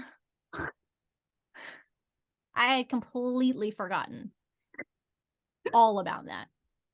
Yeah, I hadn't remembered that either. Yeah. My surprise, though, it's just Charlie not saying anything to Jacob when he assaulted his daughter. Like, Shanini broke a freaking hand to get him off, and you don't say anything. Yeah, I didn't mind it as much as you did. I'm really pissed off by it. But raging. I did enjoy until, it goes one step too far. But he's not at all shocked that Bella is injured, which is fine because, as we know, she tripped and fell into a hammer and she has injured herself on a variety of occasions in a variety of ways. So she walks into a room and she hurts herself. Yes. So at first I don't mind that he's like, what did you do now? You know, that's fine. Why, that's fine. Are, you know, oh, you hurt your hand. Ha ha. But then when Jacob's like, yeah, I kissed her, and he's like, woo, dude. Honestly, that's it. I don't mind. It's when you find out, when he finds out that the reason why, and he's basically fist bumping Jacob, and giving him a pat on the back and saying, "Well done, son. Welcome to the family." Yeah, I don't like that. Yeah, no, I don't like that. I'm distracted by a cat. There's a cat. I figured as much. I keep petting him. He's purring. You can probably hear the purring on the recording. Which one is it? It's Gozer.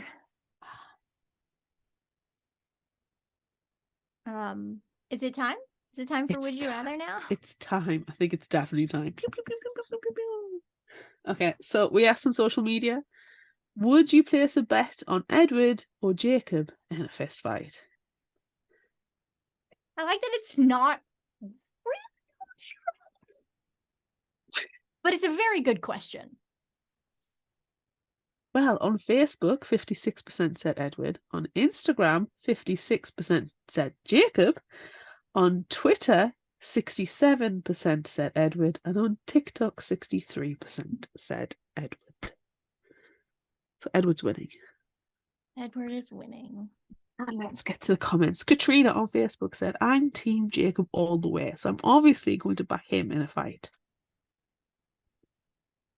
Colin on Facebook says, to be fair, so long as they pound each other to a bloody pulp, I couldn't give Satan's flying shit who wins. So I've got an answer. I'll say Edward wins because he has the skin of a killer. The skin of a killer, Bella. Drew on Facebook said, Edward all the way. He has the skin of a killer, like Colin said, and he can read Jacob's thoughts and beat him easily. Bree on Facebook originally said Jacob, but after rereading the book, as much as she'd still root for Jake in a one-on-one, Edward would win because of mind-reading powers, annoying levels of self-control, and the most deciding factor, life experience. Nice. Carl on Facebook said, this is the age-old question, isn't it? Edward, you always have to go with the vamp. Of course you do. Heart. Because all vampires, all the time. Exactly. Annie on Facebook agrees with Colin and said she'd only read chapter 1 and she can't even with all this angsty. We must be together 24/7 with soulmates. She goes with Edward because, agreeing with another comment, glittery skin of a killer, plus he can read thoughts. Amanda Linton on Instagram said, Team Jacob all day. Lindsay Claire on Instagram said, here's the thing. Edward reads minds, so he'll know everything and always win. I'm Team Edward for Bella, and in this case, I always liked Jacob as a crush until he imprinted on Nessie, which is still weird to this day. Meyer just had to tie everything up with a neat little bow at the end. Did she though? Ruth Kenost on Instagram said, granting that they're both experienced and talented, I think Edward's conscience is more out of control, which would make him an ambivalent about winning. So Jacob, unless Bella was in danger, then it's 50-50. Hi, Purit's author on Instagram says, Jacob for sure. Besides Edward's mind reading, he's known for his speed, not his strength. Now, Jacob or Emmett would be a different story. And on TikTok, Justin R. Cartledge said, because he's Batman. I have vengeance. We had some good library comments this time. Okay. One person is voting for Jacob because they like how he looks. One is betting on Edward because Jacob needs to be put in his place for imprinting on a baby. Gross. Agreed. Hard agree. One person is rooting for the shapeshifter always. One says, Edward, I guess. The vampires seem faster than the wolves and could just get behind Jacob with super speed and snap his neck, right? And then they added a little bit later, I realized I neglected to see the word fist fight. So, yeah. Oh, someone else chooses Jacob, but only because they are on Team Shark Boy. Oh, Shark Boy and Lava Girl. I haven't seen that in years. Oh, tiny baby Taylor Lautner. Oh, he's so cute. And fun fact, he hasn't grown an inch since he He made has that not. movie. He He has has not. not. He has not grown to immense proportions slowly throughout the text of the novel. Oh, in the book as well, he does say, I am physically a 25-year-old now, so I'm older than you, Bella. So he's like, Yes. yeah, no, dude, you are a child. You just have But, muscles. we know that Edward, his brain stopped aging thanks to Midnight Sun. So it seems reasonable that the werewolves' brains can be fast forwarded. If Edward's can be paused, Jacob's can be fast forwarded. Maturity, though. A bit for another time, I think. Anywho, fist fight, Edward, Jacob. It's Team Edward because all vampires all the time. All vampires all the time. But why do we even also, ask these questions? Exactly. If you want a reason, Edward, 1, vampire. 2, smarter. 3, reads Jacob's mind. 4, uses his life experience, like Bree said, would work. I think Edward can have better control on his emotions than what Jacob can because Jacob's a fucking child. And he would use that to his advantage. Yeah. Yeah, I agree. All vampires all the time. Cool. Next question. Would you rather go to a vampire slumber party or a werewolf bonfire? Vampire slumber party. Okay, no, look it. What if it was just a slumber party or a bonfire? Because we can't include the word vampire, because if we include the word vampire, then that is our choice. But then it makes it harder to answer. It depends who I'm having the slumber party with. Alice. And the bonfire with. Alice, I'm going to the slumber party because I love Alice. You don't want to eat 1,000 hot dogs? Not really. No. I do. I love don't a mind... hot dog cooked over a fire. I've never had a hot dog cooked over a fire. What? Add that to the I'm Arkansas British, they bucket come out of a list. tan. Add Fine. that to the Arkansas bucket list. I'm doing it. Bucket.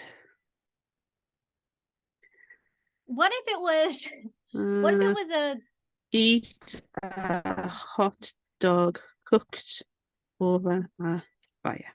What if it was a graduation party or the bonfire? Bonfire. Hot dogs. I feel like I just want to eat a hot dog right now, so I think I'm gonna pick the bonfire. We don't do graduation over here, by the way. We don't. When I was at school, we didn't do proms and we didn't do graduations, and they've started to do proms now. Yeah.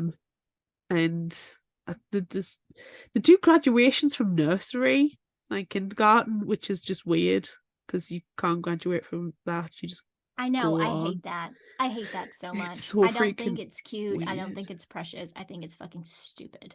Yeah, I'm not into that. No. We did have a graduation ball after I did my bachelor's degree, and vampire related. I had a friend at the time who we were with, and okay, bearing in mind we were 21 and we were drunk at this ball because they were giving us free wine, and at 21 wine gets you drunk quick. And she was hammered, absolutely hammered. And we were on the dance floor and we're dancing away, just like, Oh, we're like vampires. That is a And to great this day, I story. think about it and I just start laughing. I haven't seen this girl in like 20 years or something. I don't know, a long, long time. But every time I think about that, I just start laughing my head off. And I just, oh, we're like vampires. I'm like, oh, you are drunk. Let's go to the toilet. Let's get some water on your face and then let's get some water down your throat. Oh, so funny.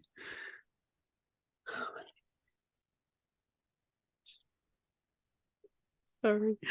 Oh, memories. Do you hear this?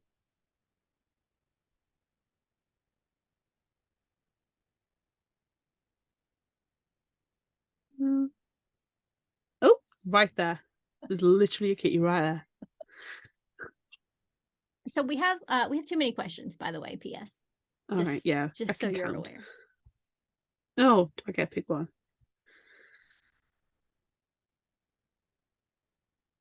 Would you rather be a spirit warrior or a werewolf? Spirit warrior. Why? I love that part of the story so much, but I I like that not only did they, murder people with wind, but they also convinced a swarm of bats to murder people. So like if I can do that with my spirit powers, that's what I'm going to do. Yeah, that was really kick-ass. Did they go Yeah. out on the boats as well? Yeah, and they like the people who were attacking them were out there on the sea and they're like, "Nah, wind." Yeah, I'm with you, spirit warrior. It's Less uncomfortable hair and more bat murder. yeah, and less dog smell. Yes. Yes. All right. Is it time It's for time. secret Secret questions? question. All right. My secret question. Would you rather get turned down for premarital sex in the king-sized bed or in the sleeveless white unbuttoned button-down shirt meadow? Oh, well, I'm going to say turn down in a king size bed because, the sleeveless white unbuttoned button down shirt in a meadow is just hot. It's the sexiest It's thing that's ever existed. insatiable. Oh my God. You're white, button down Oh, is unbuttoned. and it's sleeveless.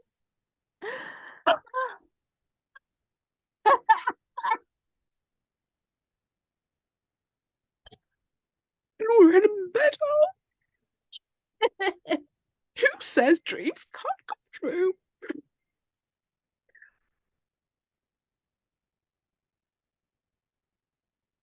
What about you? I am going to choose the sleeveless white unbuttoned button-down shirt meadow just so I can continue to constantly say sleeveless white unbuttoned button-down shirt. It's one of my favorite things.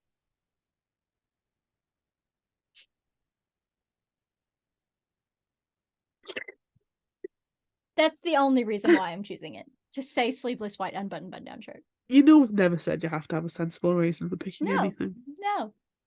We get to choose. You ready for my secret question? I am. Do you need to take the cat tail out of your mouth first? No, it's fine. Would you you are Bella, okay? You have Okay. to be Bella in I this am scenario. Bella. You are Bella. Would you rather have the sex talk with Charlie or tell Charlie you're getting married this summer? Oh, I'm telling him I'm getting married for sure. Definitely. I do not want to have that awkward as fuck conversation with Smoking Hot Billy Burke / Charlie. Not happening. Mm-mm. No, I can't handle it. I cannot handle it. It is so cringe. It's made of cringe. I can't. It was so bad in the movie as well. Like, yeah. Yeah. What about you?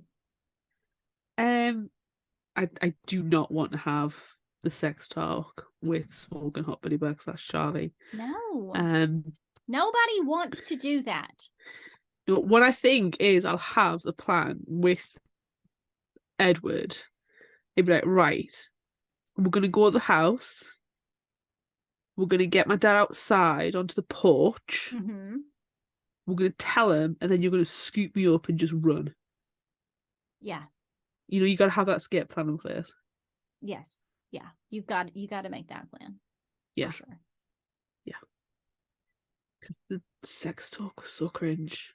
Oh, it's so hate it. And it's say dad already had it with mom, and she's the one who gives her mum the sex talk. Yeah. I really don't like the way Bella treats Renee. At all. What, like a freaking child? Yes. It's because she is a freaking child. She is a freaking child, but Bella needs to get away. Bella needs to be away from her. Yes, so the best thing for both of them is Bella going to Forks. Yeah, maybe she can grow up a little bit. Renee, not Bella. Well, I don't know. No, Bella's never going to grow up. No, she's going to be always 18. Yes, she's going to be always that trashy person in a khaki skirt that she doesn't want to be, getting married and knocked up right after high school. I think she should get married in the khaki skirt. I think that she should too. I'm really upset with Alice for designing her wedding dress and the fact that it is not khaki. Let's see last time. It's about to happen. It's gonna happen. All right. Favorite final thought quote. Well, do we not have an update? We do. And God, it's dreadful. We need our murmurs. We need our mutters. We need our grimace. Okay. So, let's start with Grimace. After the last book, we had a total of 28 grimaces. That's not bad. I mean, it's bad, but it's not bad. So, sorry, that's not true. I lied. In this book, we had 28 grimaces, and now we have 64 total. Ooh. Okay. Jesus Christ. In this book, the murmur count was 95. What? And so that's now freaking insane. Now we are up to 171 murmurs. Oh my gosh. And in this book, there were 104 mutters. No. Bringing the total to 211. That's almost half of all the mutters in this book. They're muttering all the fucking time. Oh my God, Speak up.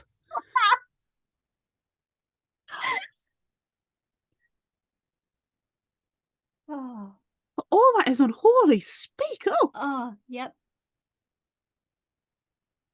So, I told everyone at the beginning, and no one believed me that it was as terrible as it is. I did.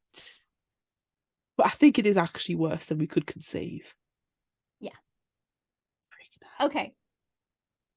Do you have a favorite final thought quote? I'm going to give you 4. Okay. I just had to check. I put 4 fingers up. Yes. It's that time of night. I know. You are bizarrely moral for a vampire. Anyone who can cuss with that kind of energy is going to recover. We don't make exceptions, she said, and we don't give second chances. It's bad for our reputation. Ha ha ha ha. Thanks, Jane. And this one is Rosalie when she's talking to Bella, and I just like it. You know, my record is almost as clean as Carlisle's, she told me. Better than Esme. 1,000 times better than Edward. I've never tasted human blood, she announced proudly. She understood my puzzled expression as I wondered why her record was only almost as clean. I did murder 5 humans, she told me in a complacent tone. Plus 2 more because of the guards, but that's right. She forgot about them. They don't. That's a bit further down the paragraph. I Yeah, was being a they bit more don't even count. concise. But yeah. So now I'm like, ooh, Esme, I need a kill count. I know. We need Esme's history too. Nobody can be as clean as Carlisle's. No. What quotes have you got? Well, as I have done every other time, I have to use the title quote. The clouds I can handle, but I can't fight with an eclipse.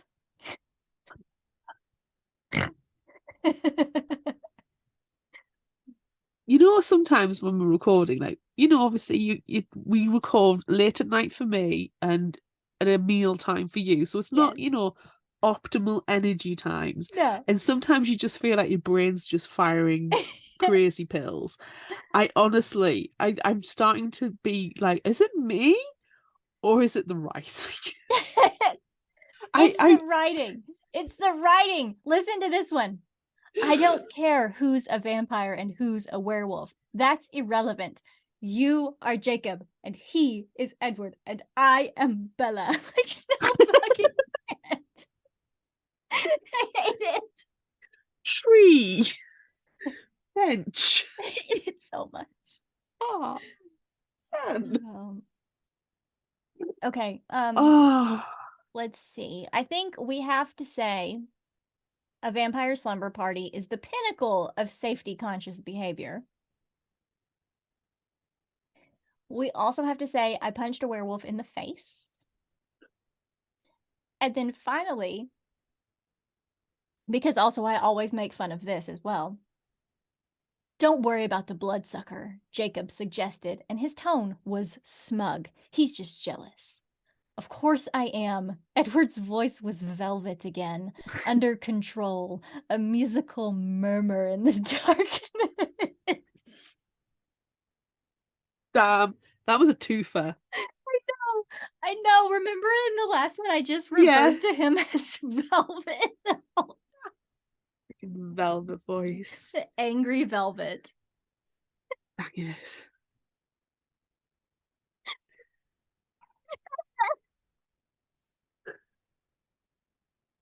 Oh, it's terrible. All right. If you liked this, try this. Oh, what are you going to suggest? I don't know anymore. Okay. I'm starting to struggle with vampire books. I know. Yep. Same. I was going to go for a Molly Harper werewolf one just because it's set in Alaska and there's naked werewolves and stuff and it's quite fun. But I think I've already done it before. So I'm going to go for The Coldest Girl in Coal Town by Holly Black. Okay. It came up on vampire lists. Yes. But it does not use the V word. No, I've read this one now. It's pretty fun. Okay. Tanya lives in a world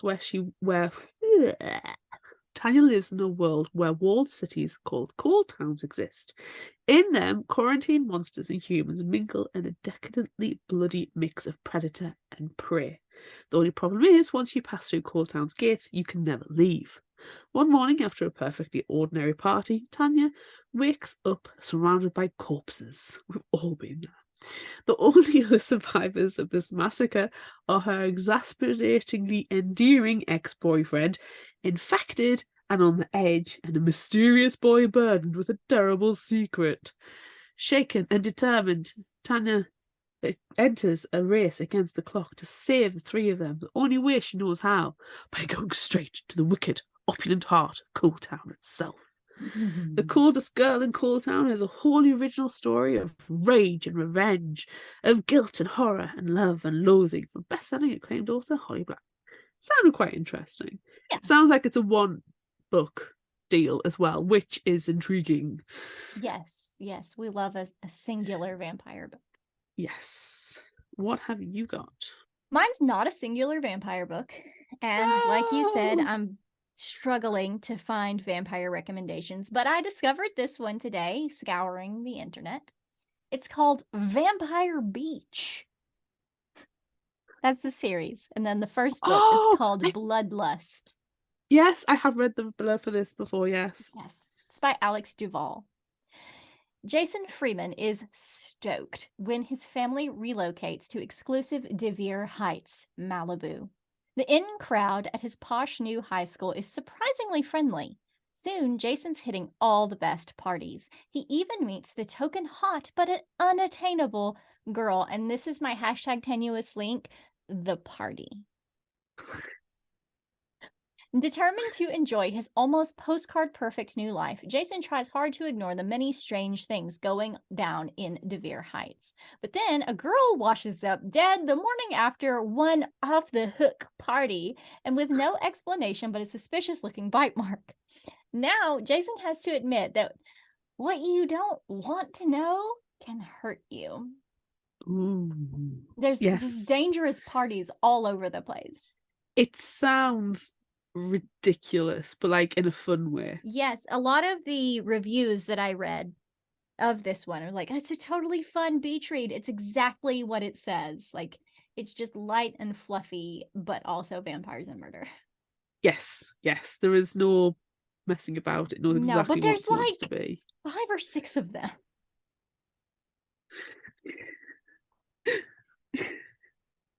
Oh, dear me. Do we have any spotlights this week? We do, and I don't know that there are any hashtag tenuous links with this one. But I thought it sounded really good, and I wanted to share it because it sounds really good. It's called The Shadow Sister by Lily Mead, and it comes out in June. So you got a little bit of time to pre-order this one. Let me try again. Sutton going missing is the worst thing to happen to Casey, to their family. She's trying to help find her sister, but Casey is furious, and she can't tell anyone about their argument before Sutton disappeared. Everyone paints a picture of Sutton's perfection, the popular cheerleader with an entourage of friends, a doting boyfriend, and a limitless future. But Sutton manipulated everyone around her. Ooh, hashtag tenuous link. Even stole an heirloom bracelet from Casey. People don't look for missing Black girls or half-Black girls without believing there is an angel to be saved. When Sutton reappears, Casey knows that she should be relieved, except Sutton isn't the same. She remembers nothing about while she was gone or anything from her old life, including how she made Casey miserable. There's something unsettling about the way she wants to spend time with Casey, the way she hums and watches her goldfish swim for hours. What happened to Sutton? The more Casey starts uncovering her sister's secrets, the more questions she has. Did she really know her sister? Why is no one talking about the other girls who have gone missing in the area? What will it take to uncover the truth? The goldfish line won me over. I thought it might have.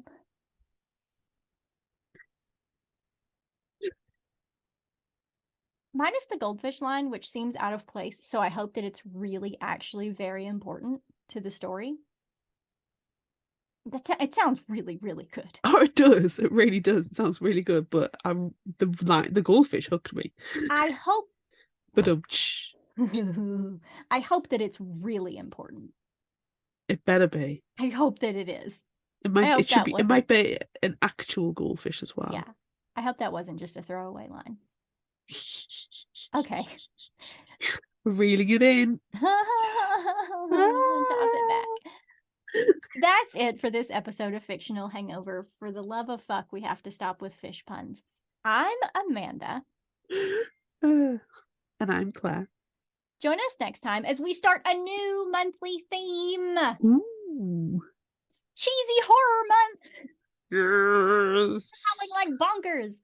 Cheesy horror month. Hooray. And we're going to start this month out by discussing Horror Hotel by Victoria Fulton and Faith McLaren. Look out for our Would You Rather polls on social media. Don't forget about our book club and monthly challenges on Facebook. Be sure to visit our shop on Redbubble at fictionalhangover.redbubble.com for all your favorite fictional hangover-themed merchandise, and become a patron of ours on Patreon at patreon.com/fictionalhangover. Until next time, remember, the only cure for a fictional hangover is another book.